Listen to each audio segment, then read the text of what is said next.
Well, thank you all so much for joining. We're going to kick it off and let any other latecomers join as we go.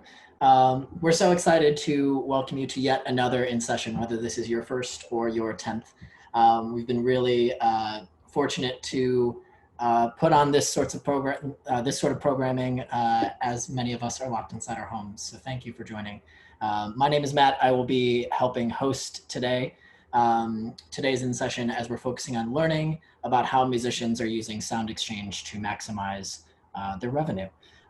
So we are joined today by Wade Metzler and Tiara Guy, who I'll turn it over to in a few seconds to start walking through a presentation portion to sort of walk through the basics and some of the key questions that filtered in from all of you around SoundExchange. So thank you so much to everyone who submitted questions. Before we do that, before we turn that over, just a few pieces of housekeeping to keep in mind. The first of which is please do keep this a supportive and respectful space with any questions or comments in the chat. We want this to be a safe space for everyone. Secondly, when using the chat function, you're going to see a small blue bar with the drop-down menu. Be sure to select all panelists and attendees. Otherwise, the message will only be going to myself and our panelists speaking today. And if you do have a question to drop in that comes up, whether it's from the presentation or something else that comes to mind that you didn't submit ahead of time, you can use the Q&A function, which you should see it towards the bottom of your Zoom window. So if you click that Q&A button, you'll be able to submit your question. And if you would choose to, or if you prefer to, you can do so anonymously. In the last 15 minutes of the webinar, we will cover as many of these questions as possible, as well as share any links, resources, additional materials that do come up in the conversation in a post-event email to all of you. So definitely don't feel the need to scribble everything down and save every link. We will be sending a ton of information and materials afterwards as we try to cover as much as possible within this hour time frame. So thank you all again so much for joining, and I'm going to turn it over to Wade and Tiara to introduce themselves and tell us a little bit about SoundExchange. All right, well, thanks, Matt, and hello, all the Sofar Sounds people out there. My name is Wade Metzler. I'm the Senior Director of SoundExchange Artist, Label, and Publisher Relations. I oversee the SoundExchange operations on the West Coast. I possess about over 25 years of creative and business development experience in many facets of the music industry, ranging from major music publishers, independent record labels, performance royalties, content licensing. I'm here with our Manager of Industry Relations Outreach, Tiara Guy, who is based in our headquarters in the DC office.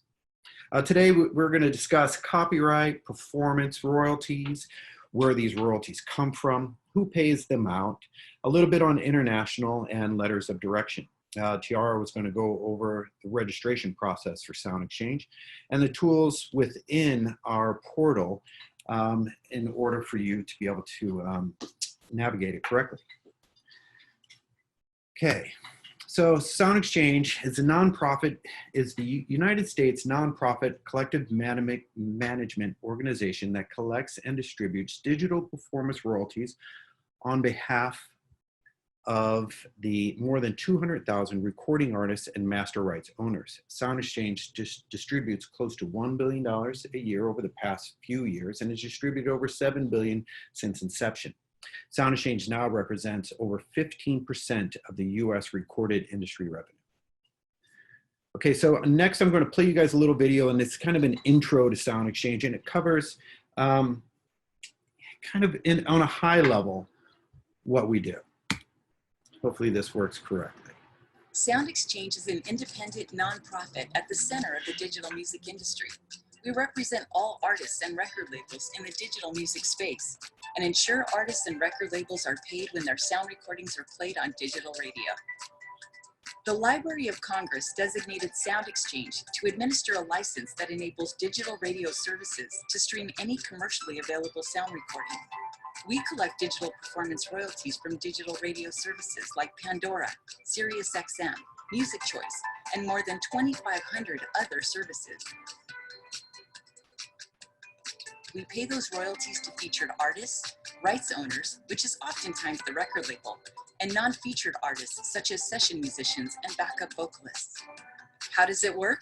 When digital radio services play a recording, they must pay royalties to the recording artist, the record label, the songwriter, and the publisher. Let's take the songwriter first.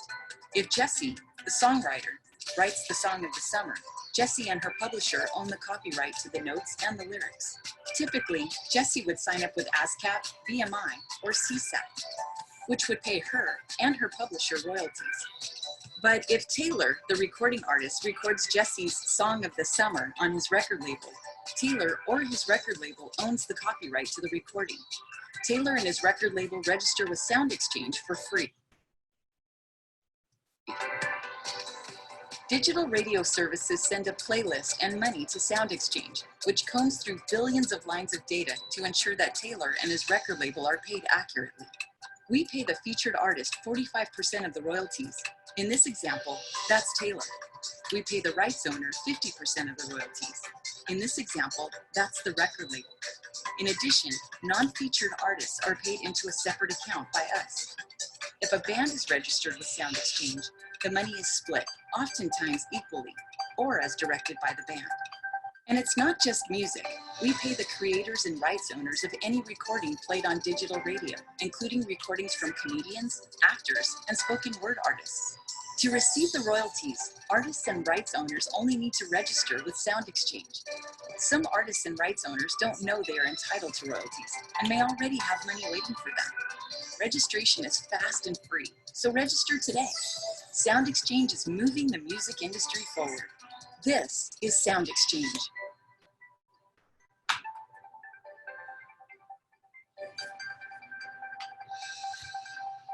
All right.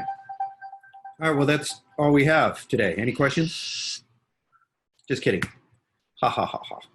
Anyway, so what we're going to do is we're going to dive a little bit deeper into some of what that video covered.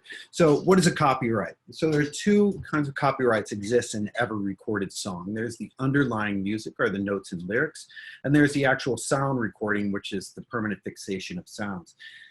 These give the owners of the work, usually the creators, the right to control how their work is used, copyright and distribution, public display, public performance, and the creation of derivatives, the use of using the work. So in this example, we're going to use Otis Redding's Respect. So the musical composition are the notes and lyrics side, the composition and the lyrics written by Otis Redding. The sound recording side of it made popular by Aretha Franklin, and who actually recorded the fixation of sounds. Obviously, Otis Redding recorded his version of the song too, which is fantastic. But in this, we're going to use the most popular version. So, who administers the performance rights? On the musical composition side, or the Otis Redding side, which is the written part and the actual composition, BMI, CSAC, ASCAP, and GMR, who represent the actual songwriter and the publisher of a work. On the sound recording side, or the performance side, in this case, the Aretha Franklin side, it's strictly SoundExchange, who represents the artist and the musician and the copyright holder, which is usually the record label. SoundExchange royalties come from satellite radio, internet radio, cable TV. They're for non-interactive transmissions on services like iHeartRadio, Music Choice, SiriusXM, and Pandora. They're not available for on-demand audio-visual transmissions like YouTube, Apple Music, Spotify, SoundCloud. So a non-interactive transmission is a radio-like transmission. So on SiriusXM, obviously you can listen to a channel, you can listen to Alt Nation, whatever, and they're playing a radio-like transmission to you. Same as iHeartRadio, same as Pandora, where you can pick Band of Horses radio, but you can't pick Band of Horses the song The Funeral. So this is a non-interactive transmission. When you talk about an on-demand or a interactive transmission, that is something like Spotify, YouTube, Apple Music, where you actually go in and you can pick Band of Horses, the song, The Funeral, and listen to it. So these are paid out differently. So in an interactive transmission, a Spotify-like transmission, these are done through direct licenses between the copyright owner and the digital service provider. These are negotiated in a certain way. Whatever they are, they're usually not disclosed. And then from that, the copyright owner pays out to the artist from whatever is negotiated with that service. On a statutory license, which is what SoundExchange represents, there is one contract between the artists and labels and the music services, and at one rate depending on what type of service you are, whether you're a radio station streaming, or if you are satellite radio or a Pandora, etc. So there, in that case, as the service plays music over that period, they turn in a playlist to us, accompanied by the amount of money that they would owe for that time period. Turns into SoundExchange. We monitor exactly what they're playing. That goes through millions of lines of data, goes through our funnel, gets kicked out, and we make sure that the recording artist and the copyright owners get paid for that play. Well, royalty splits by law. So 50% goes directly to the copyright owner of the master, which is usually the record label. 45% gets paid directly to the featured artist. 5% goes to the SAG-AFTRA AFM Musicians Fund, and this represents all the background musicians, sessions players, and background vocalists. So once that money comes into us, 5% goes directly out to door to them. If there are any background musicians or sessions players, background vocalists that are listening now, you would claim that directly from the SAG-AFTRA AFM Musicians Fund. I think I'm saying that correctly. I know it's a long one. If you are an independent artist that is releasing their own music, you will not only collect your direct featured artist payment of 45%, but you would also claim the copyright owner share of 50%, obviously giving you 95% of what comes in due to you. So growing collections, this goes over about the past 10 years of what SoundExchange has been collecting. As you can see, the staggering growth that has happened over the past 10 years. I think even in 2006, I think that was when we made our first payment out. I think it was $20 million, which has now grown to close to $1 billion per year. And I think over $7 billion being paid out since the service started.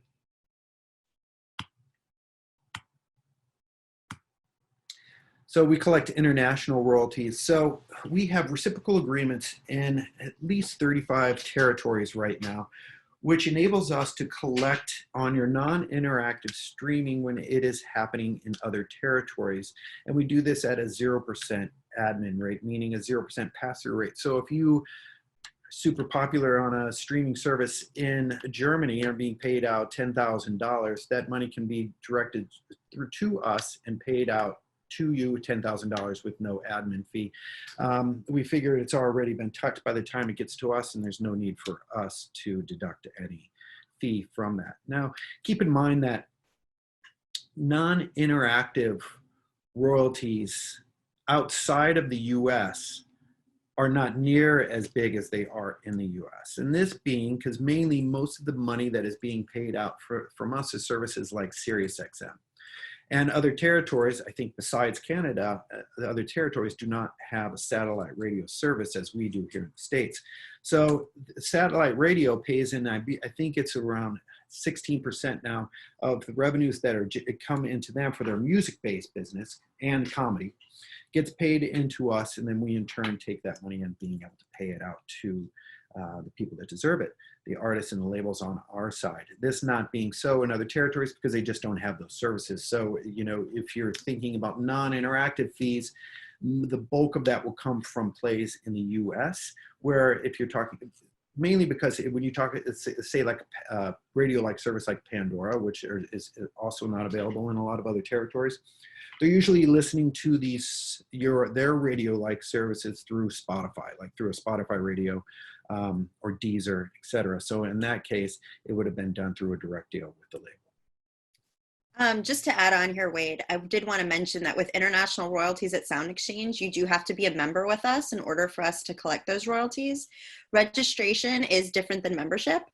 So make sure we're going to go through some of that through the presentation, but you'll want to make sure, even if you know you're registered with SoundExchange, that you confirm that you're a member with SoundExchange and have an updated mandate with us to let us know, do you want SoundExchange collecting for you worldwide or in just certain territories? And you'll want to make sure to know that information about what you're collecting through your SoundExchange account.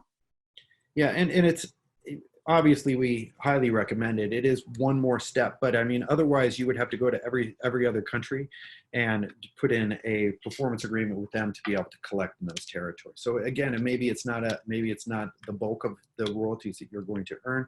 It only makes sense to collect whatever is due to you. And a 0% pass-through rate, why not? Okay, letters of direction. So for all the producers and mixers, et cetera, that are in the crowd, SoundExchange adopted a practice of accepting letters of direction from featured performers, instructing SoundExchange to divert a portion of their royalties to others involved in the recording process, usually a producer or mixer. So it's up to recording artists, keep this in mind, it's up to the recording artist to decide whether to redirect these royalties. And this is done through this one sheet letter of direction, which you fill out and have signed by the artist. Producers can only receive royalties from performing artists who sign the LOD. Performers must be registered with SoundExchange in order to redirect payments to a producer. So if they're not signed with SoundExchange, they're signed with PPL or a different society in a different country. Unfortunately, other countries don't recognize this right and do not pay out on letters of direction where the United States does. This is a service that we used to provide to our artists and to the producers, but now since the AMP Act, through the MMA, the Music Modernization Act, it has been established as law. So which is great, I think, all around. So what happens is, let's take a song like Jay-Z featuring Rihanna. When that comes into us, we see that as a 50-50 split, Jay-Z featuring Rihanna. But it's Jay's album, and Jay comes, no, actually, he says, "Dear Wade, I get 70%. And Rihanna only gets 30%. So, okay, so they put in their repertoire sheets as what they're claiming. Now, you were a producer on there, and you, Matt, who here is a producer on this track, and he comes in and says, well, I get 10% through a letter of direction for this song. That letter of direction needs to be signed not only by Jay-Z, but also needs to be signed by Rihanna, because if it's only signed by Jay-Z, he's only collecting 10% of that 70%. So in order to collect 10% of the 70% and 10% of Rihanna's 30%, obviously you have to have a letter of direction signed by both. When it comes to, say, you were working with the Foo Fighters and there's 4 different members of that, it would have to be signed by all 4. I know we're going through this quickly, but there's a lot of stuff that we wanted to get through, and I know there's plenty of time for questions afterwards, okay? So all this information and much more is included in a packet, an LOD packet, which is on our website. And any producers and mixers, obviously, I recommend that you go on there and you go through it. It has a kind of walkthrough guide to take you through the registration process of this and to be able to learn, how you can claim these royalties. And for those of you who might be familiar with our LOD process already and have been using this, we do have updated forms in the past few months, and we are requiring that you do use those updated forms. And that's one of the resources we'll be sending around after this.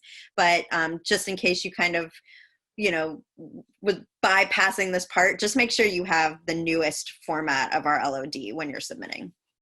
Perfect. And with that, I am going to turn it over to Tiara, who is going to discuss registration.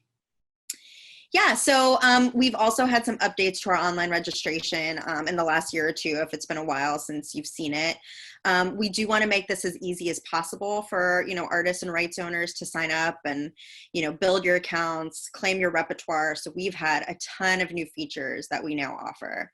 Our online registration should take you only 10 minutes if you have everything you need and you know how you want to get paid. And so, it shouldn't take a huge chunk of for your time, and our team's always available to kind of help you through this if you have any questions while you're going through it. Tiara, this question I know will come up later, so we'll just discuss it. So we are a non-for-profit organization that comes in. There is, obviously, it does take money to run the company.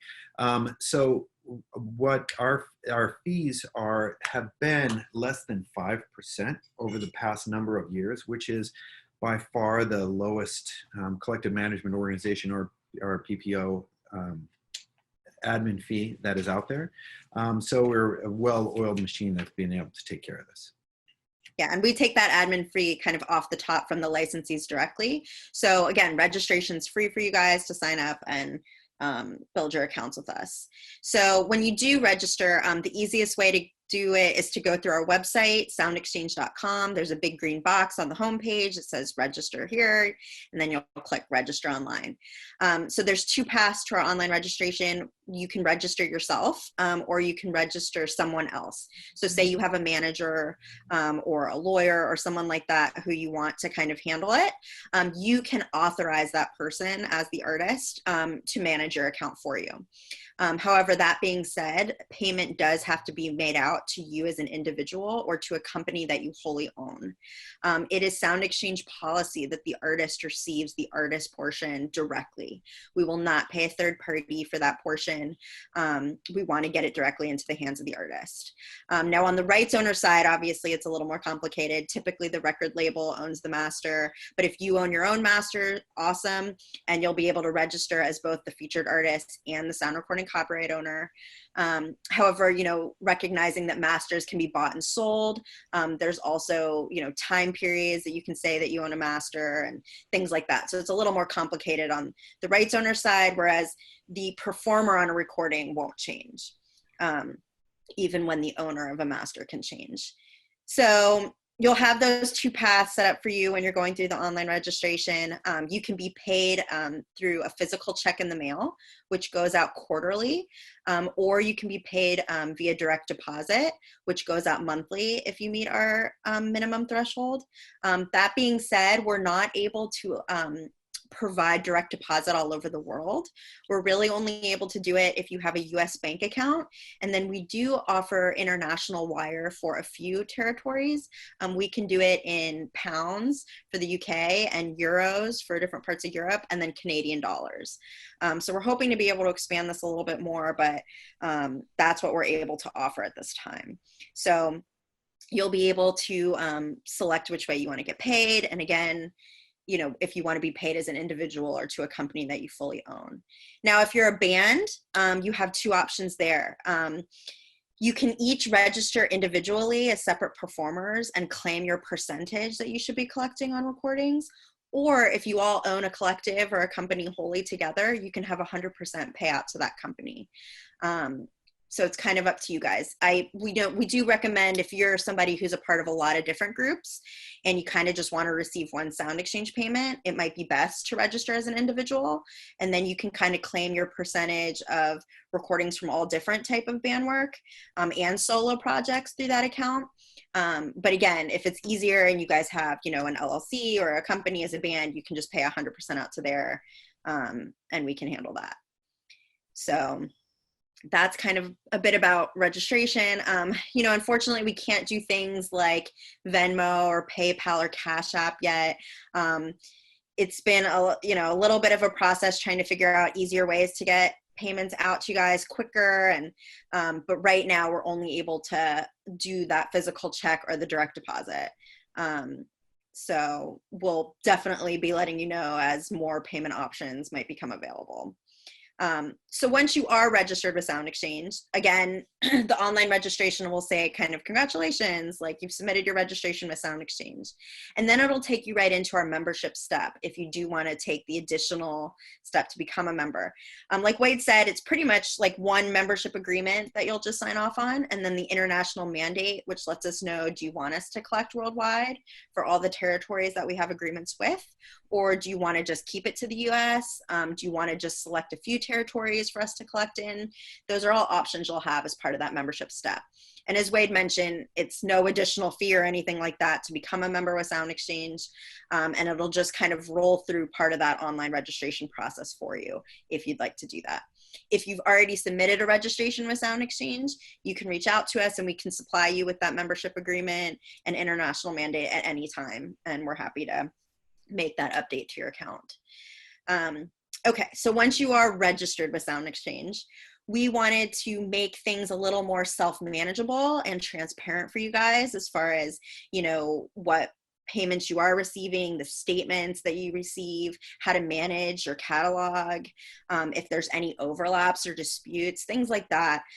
We really want to make that transparent to you so that you can feel some more ownership over your account and knowing what's happening. So SoundExchange Direct is our online portal. Once you do register, we'll supply you with steps to create a login. So once you submit the registration online, you can't just go to SoundExchange Direct and use the information from your registration to log in. You have to create a login through a link that we send you first, and then you'll be able to log in here and view your account. Now, if you have an email address on several accounts, if you're logging in with that email, you'll see all the accounts that are associated with that email when you log into your portal. And SoundExchange Direct allows you to update your address. If you've moved or something like that, you can see all the statements. So again, when you receive a payment from SoundExchange, you'll also receive a statement. If you're both an artist and a rights owner, you'll receive two statements as they're separate portions of royalties, one that breaks down your artist side, one that breaks down your rights owner side. We supply you with, how much revenue that recording has paid out to you, what services are streaming your content.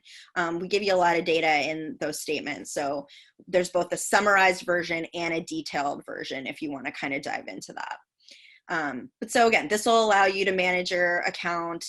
And then as far as your catalog, so we no longer ask you to submit repertoire as part of the online registration. This will be something you do after you register. If you're a rights owner, we have this submit a recording feature. You can do it release by release if you just have a few that you need to submit to us by using this in-app version that you'll see on the screen right now. But there's also a bulk import feature. This is if, say you have 100, or plus recordings that you want to submit to us. We have this ISRC submit form that you'll use to list that data on, and then you can upload it and we'll ingest it into our system. There's only 3 ways for recordings to get into the SoundExchange system. One is that it's streamed by the licensee like SiriusXM or Pandora, and they report it to us. Or the sound recording copyright owner submits that data to us, which we actually prefer because we do know that sound recording copyright owners are much more clean with the data that they're submitting to us. They know it's important to get paid. Metadata is crucial there. Licensees aren't always as clean with the metadata that they submit to us. So we definitely prefer that it comes from the sound recording copyright owner. We also have an ISRC database on our website that we've built with this data that we've collected. So if you ever want to use that as a resource, that's also on our website. And then we have an MDX, DDX feed that supplies us with recordings as well. So this will be what you're using if you're a sound recording copyright owner to submit that data on the recording for us. Search and claim is the way that you will submit claims on recordings to SoundExchange. We no longer ask artists to submit repertoire forms. This is what you'll use. As you can see, there's 4 searchable fields: title, artist, ISRC, album. So you'll search, let's say, your artist name here. The search results will only populate any recordings that aren't currently associated to your account. So if you already have some tracks that are associated from previous claims, they won't pop up here when you're searching under search and claim. So if you do, make a search and recordings populate that you want to claim, you'll go ahead and just click those, add them to your cart, and then tell us what percentage you're claiming. And so you'll submit it, and then we'll associate. So this is what you'll want to use. Make sure, you're maybe checking like common misspellings of your artist name or band name. SoundExchange does a huge level of that on our end, but if you can go ahead and nip that in the bud here when you're making your initial claims, awesome. So this tool will be really valuable to help you manage your catalog. And then you'll be able to see what's associated by going to the My Catalog associated recordings. So it might take a few days to populate there, but you'll be able to, again, to view that all online, which will be really helpful. Because most of the big questions we got are, how come I'm not getting paid for this track? Like, did you associate it to my account? And now you'll be able to see when it is associated right there when you log in. So the next feature is for overlaps and disputes. Now, this is if percentages kind of don't line up on the artist side, let's say someone's claimed 50% and somebody else has claimed 60%, obviously that equals more than 100%. It can also happen on the rights owner side. But so this shows you in real time if there's been an overlap. It'll tell you, who the other party is. It'll allow you to adjust. Like I said, with rights owners, you can own a master for a period of time.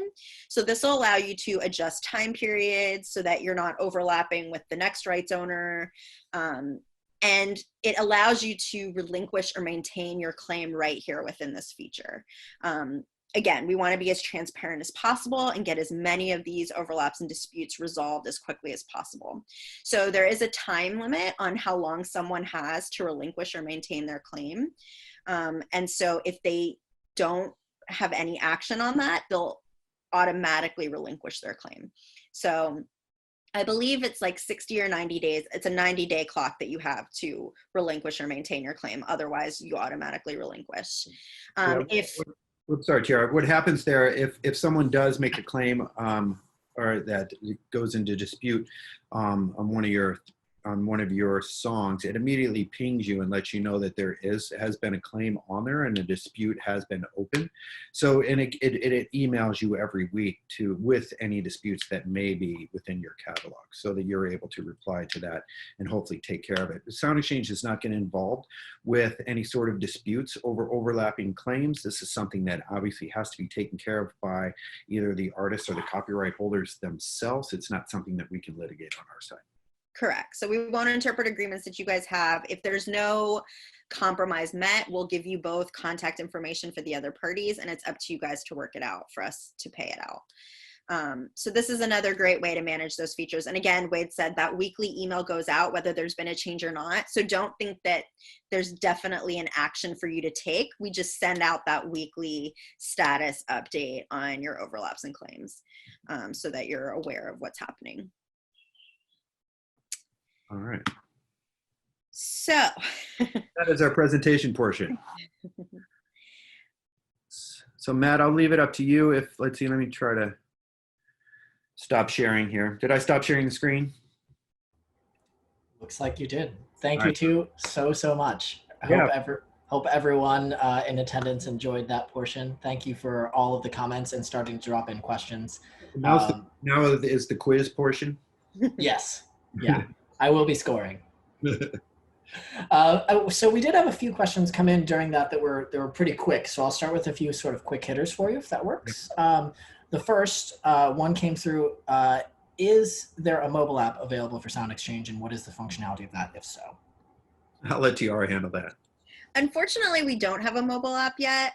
This is something, we're totally understanding that people would like to use. We just want it to be as functional as possible. And it was important to us to focus on the online registration and making that as easy first and getting these great features into place. So we are hoping to have a mobile app available in the future, but currently we do not. Awesome. And then going back to the LOD forms, and this could kind of go to expand to a few sides of the different agreements that you work with. But we had a question come in around sort of time limits on those. Like if an artist, for example, has a few of these forms in place, but they're several months old, or perhaps parties have changed or a producer has changed, Like, how have you navigated that in the past? Is there a known time limit for those sorts of things, or have you experienced anything like that that you could advise artists with? So I feel like there's a few different things in that question. So as far as, let's take an LOD being submitted for the first time.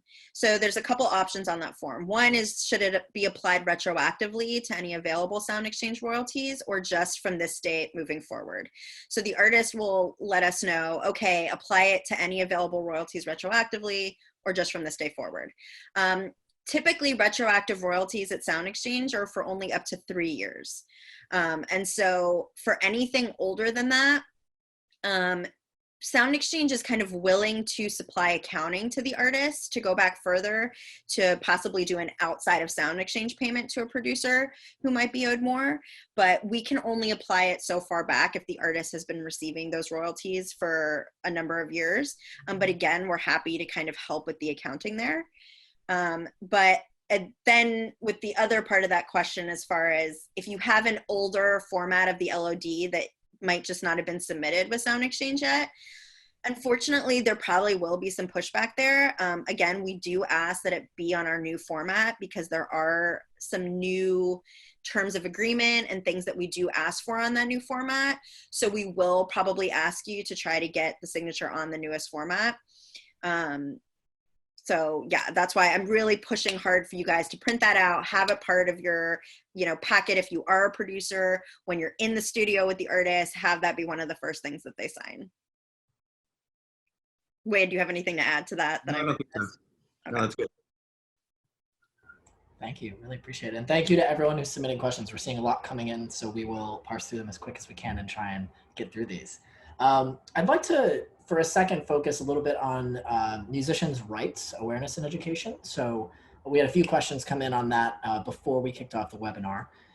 So the first one is, what would your advice be to independent musicians trying to stay educated and aware of their rights to ensure they're protected when distributing and collecting the royalties for their work? So whether that's resources that you are fond of outside of SoundExchange or services that you might offer, what are some of the initial tips that you might offer to independent artists? I think in general, and it goes probably without saying, is that, in this day and age, there are so many different ways to collect revenue compared to what it was even 10 years ago, that you need to stay educated on all those forms that you're able to collect through, whether it be ASCAP, whether it be SoundExchange, whether it be whatever. There's so many different ways that you can generate revenue now. So it's really, I think, as a musician, you have to treat it as you being your own manager as well too, and knowing exactly what's going on, and don't rely on someone else to kind of steer you in that direction. And I've seen I've been working in this business for a long time, and I've seen the day of just I'm just a musician, somebody else takes care of that. It doesn't necessarily exist as much anymore. People are really well involved, as they should be. There are definitely, if you stay abreast on following any of our socials, we consistently send out anything on the advocacy side that we are working on, as well as what's going on in the industry. So it's a good way to stay foot in that. There's also the RIAA, and being able to kind of listen to what they are saying, as well as A2IM on the independent label side. So when we work in conjunction with a lot of these other entities ourselves to kind of push things through, whether it be a performance royalty for the performer on terrestrial radio here in the States, as well as, we all work together getting the Music Modernization Act passed as well. So really, I think, matter of following the socials on some of these larger organizations within the music industry to kind of see what we're working on and what's going on and how you can help. Because in a lot of times we're asking for help, especially from the musicians on that side, to get our backs, to kind of sign off on these petitions to make sure that their voice is heard on the Hill. Yeah, just to add to that, I would say sessions like this are great. Being educated about revenue streams that, are available to you to maximize that. just knowing that SoundExchange is different than BMI, like things like that, where we run into all the time, like that artists don't understand that there's multiple revenue streams that they're able to collect. So I think like even being a part of this right now today is, you know, great to kind of understand, you know, where you can be getting your money from. And then like Wade said, if advocacy and, you know, performer rights and things like that are something you feel really strongly about, reach out to us about wanting to get connected. We have a whole global public policy department here that leans on us all the time for artist support. And so we'd love to build those relationships and connections with you to see where you might want to help us out with that stuff on the Hill. So I'm actually just kind of glancing over some of these questions that are in the box, and I want to address a couple of them just as they come. First of all, the minimum threshold, Tiara, I see that a couple times. The minimum threshold, I think, is $10 on. So it's $10 for direct deposit, $100 for checks, except for Q4, which is in December, which is also $10 for checks. Okay. And then I see and this question always comes up. It's something, I forget where it went here, but about the so-called black box that performance royalties organizations or the CMOs have that comes in. What everyone needs to realize is that we don't want this money in-house. So we are attempting to get this out every way possible. Tiara guides our department on outreach and finding people. We have our whole, Tiara and I's whole team is dedicated to finding these people and going out, and the ways we find them is insane, whether it to be estates, whether it be a brand new band, whether it be, you know, whoever. We attempt to get this money out the door. And I tell you what, those phone calls are awesome. You know, finally getting, I have to say, when I first started there, and Tiara has been working there longer than I, when these first emails would go out, or these first, you know, correspondence trying to tell people that we had money for them, they're all like, oh yeah, sure, you have money for us, you know, SoundExchange. Now, obviously, SoundExchange has become, you know, over 15% of the recorded music revenue. So people know who we are, and it's a little bit easier to, right, to make it happen. But as far as, you know, black box, there's no per se black box. We hold on to royalties for an artist and a rights owner for 3 years. So after that 3 years, anything that is not claimed gets distributed to the rest of our artists and rights owners that are signed up and affiliated with us. And another question I don't see on here but should be asked, about how much would I make being played on SiriusXM? One play on SiriusXM generates over $50 per play, so 50. So that being, you know, over $25 for the rights owner, over $25 for the actual performing, or the musicians that are performing on that. If you are an independent artist and it's being played, you know, and you're getting paid 95% of that, obviously you're getting that full amount besides the 5% that goes to the musicians union.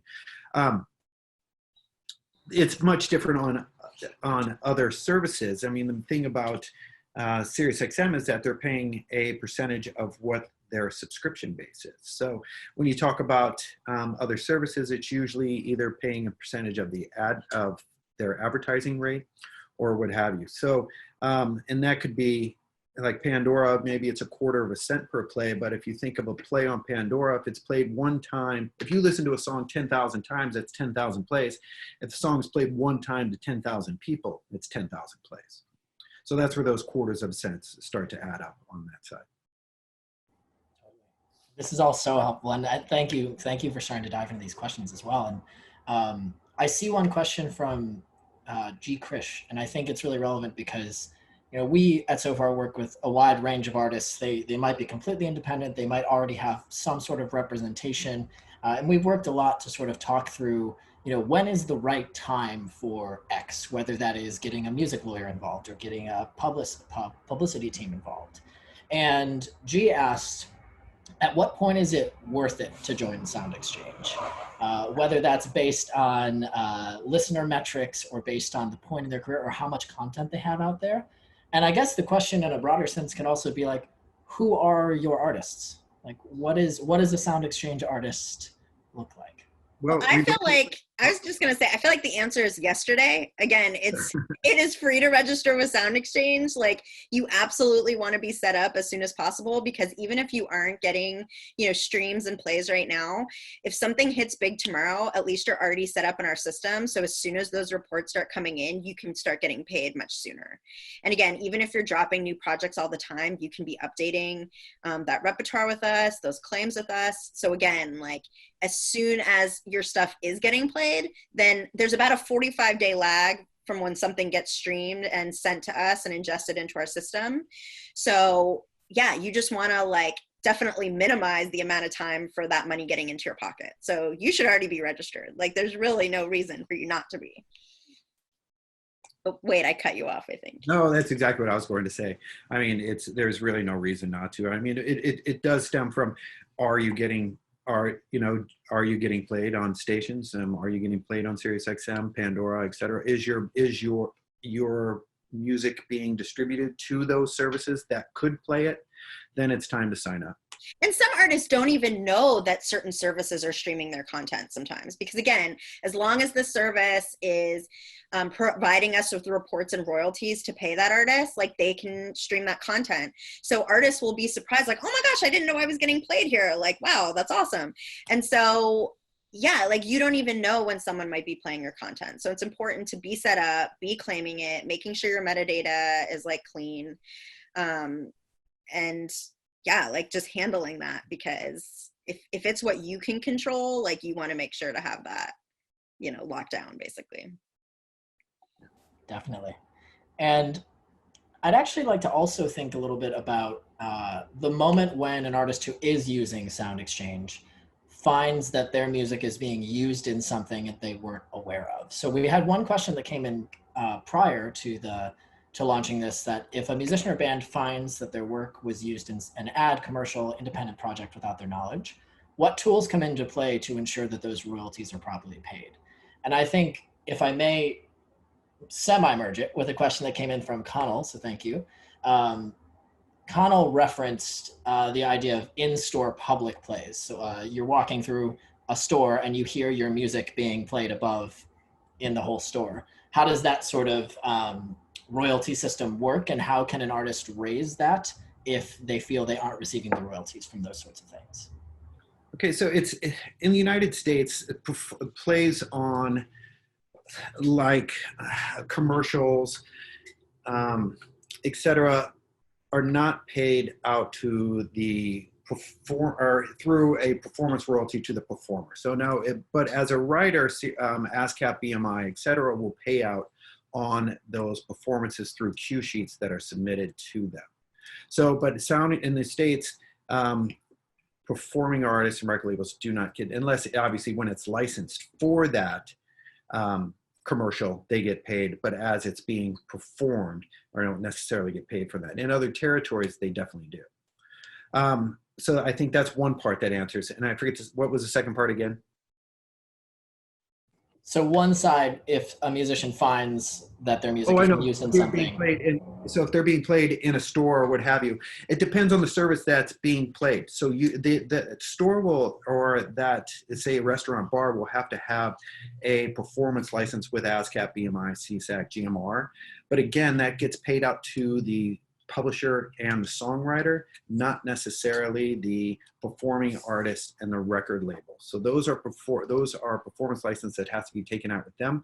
But bars and clubs and stores and et cetera don't get paid out in the States through SoundExchange or at all. So, but if the service is say they're playing a service that they pay into, DMX or what have you, then there is a royalty that is earned through that when they're played. So in the United States, when it comes to those types of plays, and when it comes to terrestrial airplay like AM/FM airplay, the United States is one of 4 industrialized nations that don't pay out a performance royalty to the performer for a play on AM/FM radio. The other ones are Iraq, North Korea, and China, and the United States. So unfortunately, this is, a multi-billion-dollar industry that is not being paid out. They do pay out to the publisher and the songwriter. So, like say in our Otis Redding example, Otis Redding would be paid when Respect is played on AM/FM radio. Aretha Franklin would not be paid on or AM/FM radio. And the big, I mean, obviously this is a huge problem in the United States, but also when we talk about reciprocal agreements in other territories, since we do not pay that performance royalty to the artist from a terrestrial radio airplay, they do not pay our artists for a terrestrial radio airplay in their territory. So not only are we missing out on all of the billions of dollars that are generated in ad revenue from the United States, we're also missing out on that's being generated in other territories. Yeah, it's a crime. Yeah, it absolutely is. So these are being, this issue is being worked on by us and some of the other partners that we had that I had mentioned before, and also through National Treatment Act that we're attempting to put through now, which you guys can learn more about on our site as well.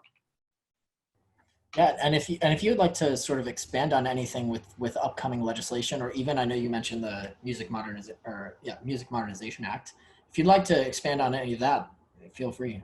Yeah, I mean, the Music Modernization Act, I think we covered a little bit, at least on the SoundExchange side of that, and that was really codifying into law the LOD practice, or the letter of direction practice. Through that, also the MLC, the Music Licensing Collective, was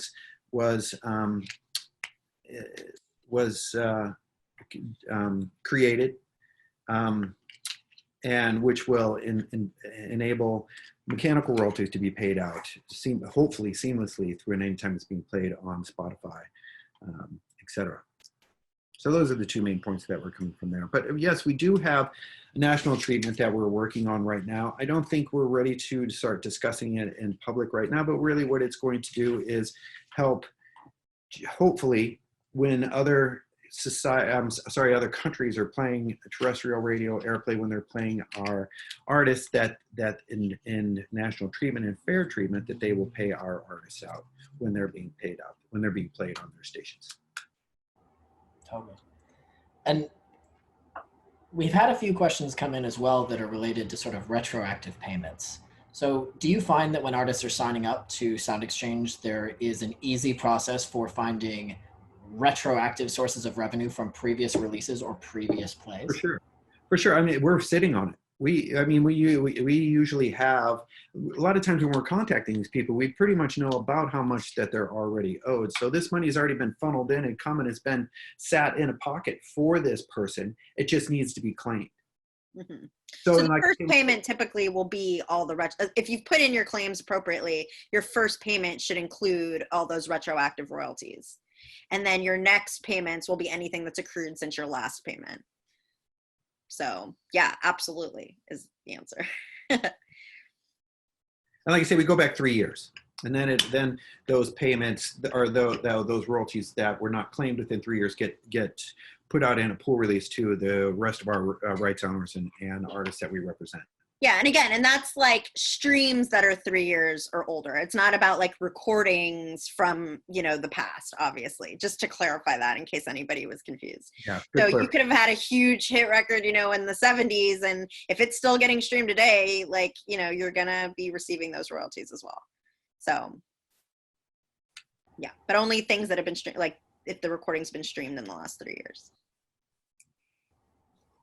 Awesome. Well, how quickly an hour goes when we are talking through so much information and so much useful practices for artists. I mean, thank you so much for joining us and for speaking about SoundExchange. I hope that every artist on here signs up, registers, and becomes a member.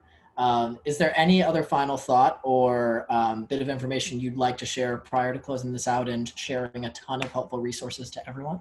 Well, I'm trying to think here. I'm sidetracked because I'm reading some of these questions here, and there are a lot of great questions. If we had another hour, I think it would be awesome to go through them all. That maybe if some questions come into you that you see that we should definitely be answering, please send them over to us, and we'll make sure to be able to get back to that person and be able to confront it directly. But I see some of these great comments on here too, and thank you very much. I appreciate it. I haven't seen any negative stuff sold out so far, so that's good. Yeah, no, we really loved being able to do this for you guys. Again, you're going to get some resources. Feel free to like reach out, to me. I'm happy to help any of you if you have questions about your accounts and things like that. Like, we're definitely here to help and make this as easy as possible. We want to get these royalties to you as quickly, as efficiently as possible. We are so lucky to be able to like experience your guys' awesome work and like creations, and what music brings to all of our lives is really special. And so we really appreciate all the creativity and things that allow our industry to thrive, and SoundExchange to just help you keep creating. So and obviously we covered a lot, but there are some great tools that we shared with Matt and the gang at Sofar that I believe are going to be living on the Sofar Sounds site, so that you guys can be able to access that. And I believe there's a contact for Tiara there too, so that we'll be able to directly deal with anything you guys have that may be on a more personal level. Absolutely. So many resources to share. We have our Global Artist Fund. We have our Artist Resources page. We have all past webinars posted to YouTube, and this one will be posted within the next 24, 48 hours as well. And like I said, we'll be sending a survey for your feedback after this, as well as a ton of resources. And we really hope everyone's staying safe out there. We appreciate you so much. Thank you to the Sofar team behind the scenes for making this happen today. And this was In Session. We'll see you next time. Bye guys, thanks. thank you.